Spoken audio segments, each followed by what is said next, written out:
1947 সালে ধর্মের নামে ভারত ও পাকিস্তান দুটি রাষ্ট্রের জন্ম হয়। ধর্মীয় সংখ্যাগরিষ্ঠতার কারণে আজকের বাংলাদেশকে পূর্ব পাকিস্তান নামে পাকিস্তান রাষ্ট্রের অন্তর্ভুক্ত করা হয়। জন্মলগ্ন থেকে তৎকালীন পশ্চিম পাকিস্তান পূর্ব পাকিস্তানকে অর্থনৈতিক, রাজনৈতিক, সামাজিক ও সাংস্কৃতিকভাবে শোষণ করতে থাকে। অন্যদিকে পূর্ব পাকিস্তান অর্থাৎ বর্তমান বাংলাদেশের সচেতন সন্তানদের নেতৃত্বে এদেশের জনগণ বিভিন্ন সময়ে এর প্রতিবাদ করে। গড়ে ওঠে বিভিন্ন রাজনৈতিক ও সাংস্কৃতিক সংগঠন। এভাবে ধীরে ধীরে বৃদ্ধি পেতে থাকে বাঙালির জাতীয় চেতনাবোধ, যা পাকিস্তানি শাসক গোষ্ঠীর ভয়ের কারণ হয়ে দাঁড়ায়। তাই তারা বাঙালির জাতীয় চেতনাবোধকে চিরতরে ধ্বংস করার জন্য 1971 সালের 25শে মার্চ রাতের অন্ধকারে এদেশের নিরস্ত্র জনগণের উপর সশস্ত্র আঘাত হানে। পাকিস্তানি হানাদার বাহিনীর রোশানলের শিকার হয় এদেশের শিক্ষিত ও সচেতন জনগোষ্ঠী। দীর্ঘ 9 মাস ধরে হত্যা ও ধ্বংসযজ্ঞ চালানোর পর ডিসেম্বরের শুরুর দিকে পাক বাহিনী বুঝতে পারে তাদের পরাজয় অবধারিত। পৃথিবীর মানচিত্রে স্বাধীন বাংলাদেশের অভ্যুদয় সময়ের ব্যাপার মাত্র। তাই তারা বাংলাদেশকে একটি ব্যর্থ রাষ্ট্রে পরিণত করার নীল নকশা প্রস্তুত করে।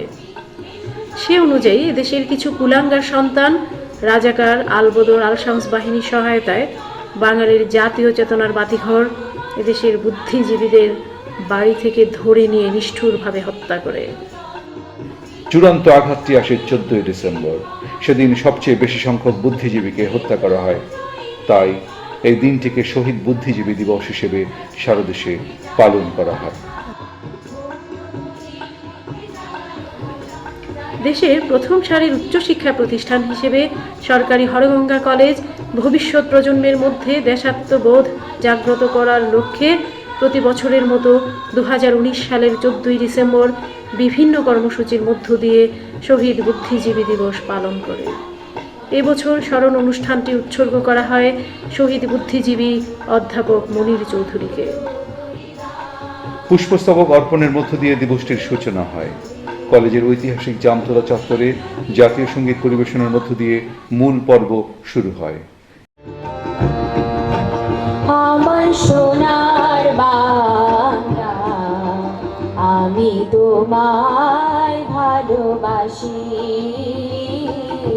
চিরদিন তোমার আকাশ, চিরদিন তোমার আকাশ, তোমার বাতাস আমার প্রাণে, ও মা আমার প্রাণে বাজায় বাঁশি সোনার বাংলা, আমি তোমায় ভালোবাসি। স্বাগত বক্তব্য প্রদান করেন সরকারি হরগঙ্গা কলেজের শিক্ষক পরিষদের সম্পাদক জনাব মুন্সি সিরাজুল হক। আজকের অনুষ্ঠানে সকলে যারা সমবেত হয়েছেন, বিশেষ করে আমাদের ঢাকা থেকে যে মেহমান আসিফ মনির এবং আমাদের অধ্যাপক জিয়া হোসেন স্যার, মনির চৌধুরী গবেষক এবং আমাদের মুন্সিগঞ্জের যারা গণ্যমান্য ব্যক্তিবর্গ তারা এখানে সমবেত হয়েছেন। আমি মনে করি সরকারি হরগঙ্গা কলেজ বরাবরের জন্য ঐতিহ্যবাহী। আজকে অন্তত একজন বুদ্ধিজীবীর সন্তানের উপস্থিতির মাধ্যমে এই সরকারি হরগঙ্গা কলেজ আরো বেশি গর্বিত হয়েছে বলে আমি দৃঢ়ভাবে বিশ্বাস করি। সেই কৃতজ্ঞতা বোধ থেকে আমি সবাইকে স্বাগত জানিয়েই আমি আমার সংক্ষিপ্ত বক্তব্য এখানে শেষ করছি। এতে মুন্সিগঞ্জ জেলার বিভিন্ন স্তরের কর্মকর্তা ও সম্মানিত নাগরিকবৃন্দ উপস্থিত ছিলেন। হত্যাকে উৎসব ভেবে যারা পার্কে, মাঠে, ক্যাম্পাসে, বাজারে বিষাক্ত গ্যাসের মতো মৃত্যুর বিভৎস গন্ধ দিয়েছে ছড়িয়ে, আমি তো তাদের জন্য অমন সহজ মৃত্যু করি না কামনা। 52 থেকে 71 পর্যন্ত যে জাতীয়তাবাদী চেতনা ক্রমান্বয়ে স্বাধীনতা আন্দোলনের দিকে ধাবিত হয়েছে, তা বিনির্মাণের কারিগরদের মধ্যে অন্যতম হচ্ছেন মনির চৌধুরী। তাঁর জীবনী পড়ে শোনান বাংলা বিভাগের শিক্ষার্থী আকাশ ও ইংরেজি বিভাগের শিক্ষার্থী আসমা। 52 সালের 21শে ফেব্রুয়ারি প্রতিবাদ সভায় তিনি অংশগ্রহণ করেন। 26শে ফেব্রুয়ারি শিক্ষকদের প্রতিবাদ সভা আহ্বান করতে গিয়ে গ্রেফতার হন ও তাকে চাকরিচ্যুত করা হয়। এ সময় প্রায় 2 বছর তিনি দিনাজপুর ও ঢাকা জেলে বন্দী জীবনযাপন করেন। 1953 সালে বামপন্থী রণেশ দাশগুপ্ত জেলখানাতে 21শে ফেব্রুয়ারি উদযাপনের লক্ষ্যে মনির চৌধুরীকে একটি নাটক লেখার অনুরোধ জানান। কারাগারে থেকে তিনি রচনা করেন কবর নামের নাটক। এই নাটকটি তার শ্রেষ্ঠ নাটক হিসেবে খ্যাত এবং এর প্রথম মঞ্চায়ন হয় জেলখানার ভিতরে। 1971 সালের 14 ডিসেম্বর মুনির চৌধুরীকে পাকিস্তানি সেনাবাহিনীদের সহযোগী আল বদর বাহিনী তার বাবার বাড়ি থেকে অপহরণ করে ও সম্ভবত ওই দিন তাকে হত্যা করে। আকাশের দিকে বলো সূর্যনারা, সূর্যের দিকে নরহরি করো, শাশ্বত মানুষের স্রোতের ধারা, সেই মানুষের গান মোরা গান, মোরা মানুষের জয়গান গান, সেই মানুষের গান মোরা গান, মোরা মানুষের জয়গান গান। শহীদ অধ্যাপক মুনির চৌধুরী সম্পর্কে স্মৃতিচারণ করেন তার কনিষ্ঠতনয় আসিফ মুনির। আমার মা কিন্তু অনেক সময় বেশি কিছু বলতে পারেন না যে বাইরের জগতের মুনির চৌধুরী কেমন ছিলেন। ঘরের মুনির চৌধুরীকে তিনি চেনেন, কাছে থেকে যেটুকু দেখেছেন সহধর্মিনী হিসেবে, তার কাছে সেটুকু শুনতে পাই।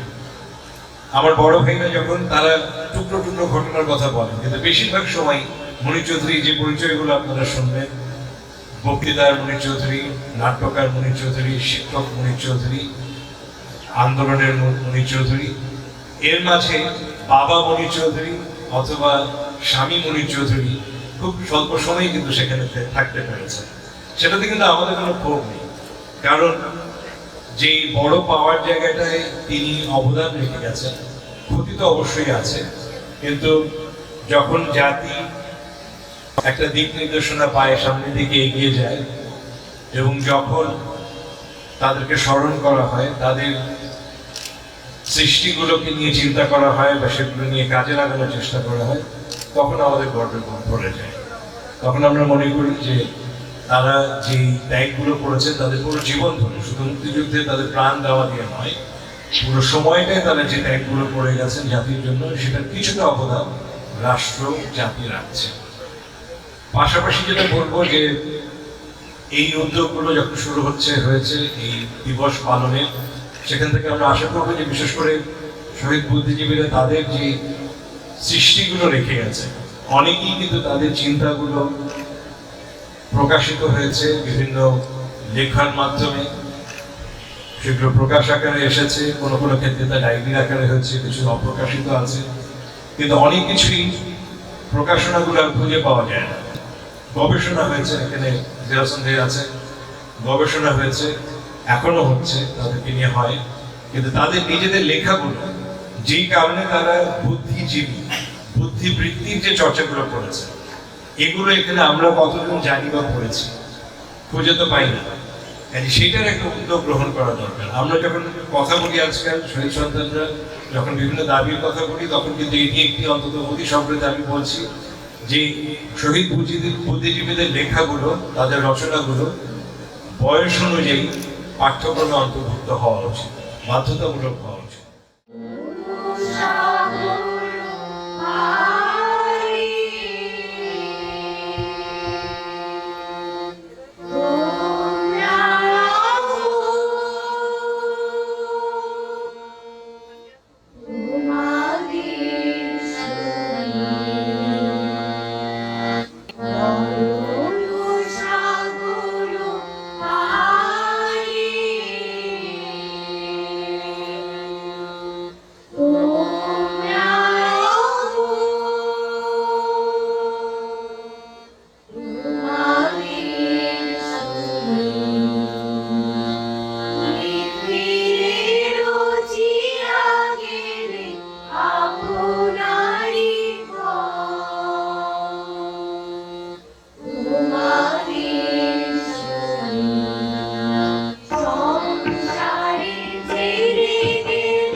সরকারি হরগঙ্গা কলেজের বাংলা বিভাগের সাবেক বিভাগীয় প্রধান ও মুনির চৌধুরী গবেষক অধ্যাপক জিয়াউল হাসান কিসলু ব্যক্তি মুনির চৌধুরী ও তাঁর সৃষ্টিকর্মের বিভিন্ন দিক তুলে ধরেন।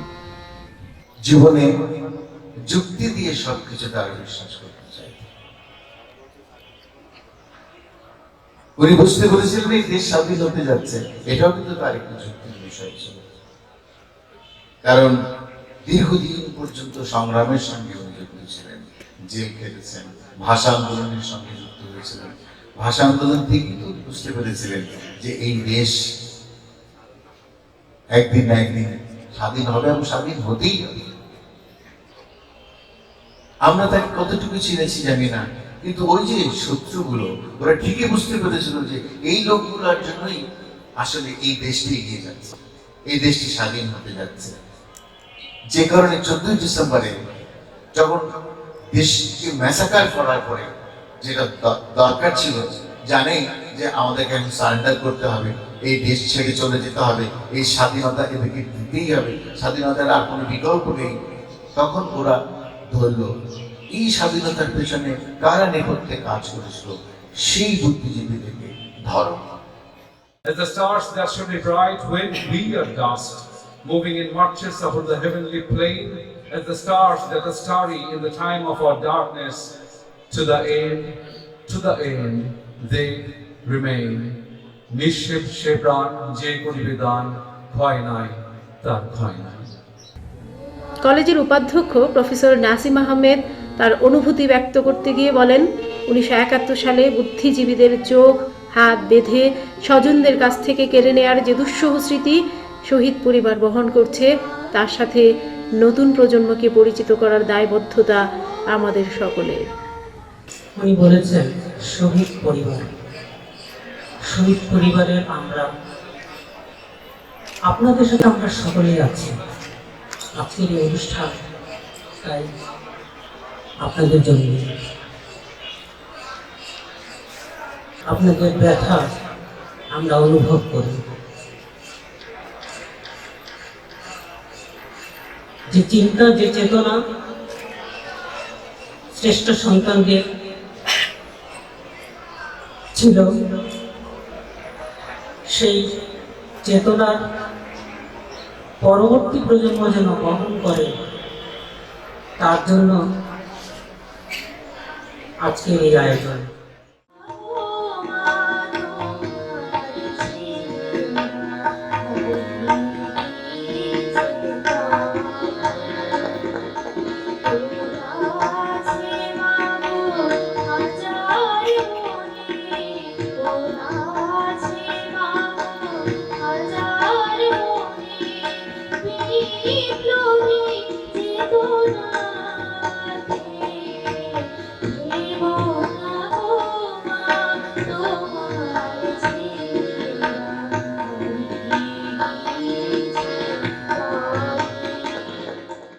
অনুষ্ঠানে বক্তব্য রাখেন মুন্সিগঞ্জের জেলা প্রশাসক জনাব মোহাম্মদ মনিরুজ্জামান তালুকদার। এটি পতাকা, এটি মানচিত্র আমরা যাদের মাধ্যমে পেয়েছি, যাদের রক্তের মাধ্যমে পেয়েছি, তাদের মধ্যে আজকের যাদেরকে আমরা স্মরণ করছি শহীদ বুদ্ধিজীবী, আমি মনে করি তাদের অবদান সবচেয়ে বেশি। বুদ্ধিজীবীদের মহান আত্মত্যাগের কথা স্মরণ করেন স্থানীয় সংসদ সদস্য অ্যাডভোকেট মৃণাল কান্তি দাস। আমাদের জাতির এই শ্রেষ্ঠ সন্তানেরা পরাধীনতার 23টি বছর জাতিগত মুক্তি অর্জনের লক্ষ্যে মানুষকে জাগিয়ে তোলার ক্ষেত্রে অনন্য সাধারণ কীর্তি স্বাক্ষর রেখে গেছে। বুদ্ধিজীবী হত্যা দিবস, এই দিবসে আমাদের সম্মিলিত অঙ্গীকার হোক, আমরা যে কোনো মূল্যে বাঙালি জাতি হাজার বছরের ভাষা, কৃষ্টি, সংস্কৃতি, ইতিহাস, ঐতিহ্যকে সমুন্নত রাখব। 30 লক্ষ শহীদ ও 2 লক্ষ মা বোনের সম্বরহানির বিনিময়ে অর্জিত আমাদের স্বাধীনতা ও সার্বভৌমত্বকে অক্ষুণ্ণ রাখব। শহীদ বুদ্ধিজীবী মুনির চৌধুরীর চিন্তায়, তার লেখনীতে যে অসাম্প্রদায়িক মানব চেতনা প্রকাশিত হয়েছে, তা যেন ভবিষ্যৎ প্রজন্ম ধারণ করতে পারে, লালন করতে পারে। কলেজের অধ্যক্ষ অনুষ্ঠানের সভাপতি প্রফেসর আব্দুল হাই তালুকদার তাঁর সমাপনী বক্তব্যে এমনটাই প্রত্যাশা করেন। শহীদ বুদ্ধিজীবীদের স্মরণে স্মরণ সভার আয়োজন করা হয়েছে এবং সকল বিজ্ঞান মনস্ক, যুক্তিসঙ্গত সত্য অর্জনের জন্য আমরা চেষ্টা করব নিজেদেরকে শহীদ বুদ্ধিজীবীদের যে চিন্তা চেতনা ছিল এবং এই দেশের জন্য যে তার অবদান ছিল তার কিছু অংশ যদি আমাদের মধ্যে চর্চা করতে পারি তাহলেই আজকের এই অনুষ্ঠান সার্থক হবে। সবাইকে ধন্যবাদ জানিয়ে আজকের এই অনুষ্ঠানের সমাপ্তি ঘোষণা করছি। ধন্যবাদ সবাই। মন্দির মন্দির শুকানো তলে কত প্রাণ হলো বলিদান আজে অশ্রু ঝরে। মন্দির মন্দির শুকানো তলে কত প্রাণ হলো বলিদান আজে অশ্রু ঝরে। কত বিপ্লবী বন্ধু রাতে রাঙা বন্দি সারা রয়েছি কালো ভাঙা। কত বিপ্লবী বন্ধু রাতে রাঙা বন্দি সারা রয়েছি কালো ভাঙা। তারা কি ফিরবে তারা কি ফিরবে আর সুপ্রভাতে যত তরুণ রোর গেছে আস্থা চলে। মন্দির মন্দির ছোপানো ঘরে কত প্রাণ হলো বলিদান আজে অশ্রু ঝরে।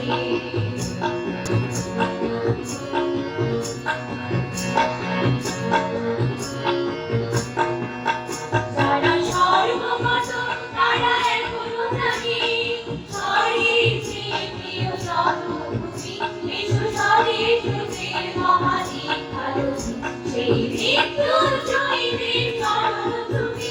যারা সর্বগত তারা এখনো জানে স্বর্গের প্রিয় জন্মভূমি এসো স্বদেশ রূপের মহাদীক্ষালক্ষ্মী সেই মৃত্যুঞ্জয়ীদের চরণ তুমি। যারা চিরজাতির মধ্যে জাগালো আশা ভগ্নমূলের মধ্যে জাগালো ভাষা। যারা চিরজাতির মধ্যে জাগালো আশা ভগ্নমূলের মধ্যে জাগালো ভাষা। আজি রক্ত কমলে গাথা আজি রক্ত কমলে গাথা মানবখানি হৃদয় রক্তে দেবে জাতির গতি। মন্দির মন্দির ছোপানো ঘরে কত প্রাণ হলো বলিদান আজে অশ্রু ঝরে। কত বিপ্লবী বন্ধু রাতে রাঙা বন্দি সারা রয়েছি কালো ভাঙা। কত বিপ্লবী বন্ধু রাতে রাঙা বন্দি সারা রয়েছি কালো ভাঙা। তারা কি ফিরবে তারা কি ফিরবে আর সুপ্রভাতে যত তরুণ রোর গেছে আস্থা চলে। মন্দির মন্দির ছোপানো ঘরে কত প্রাণ হলো বলিদান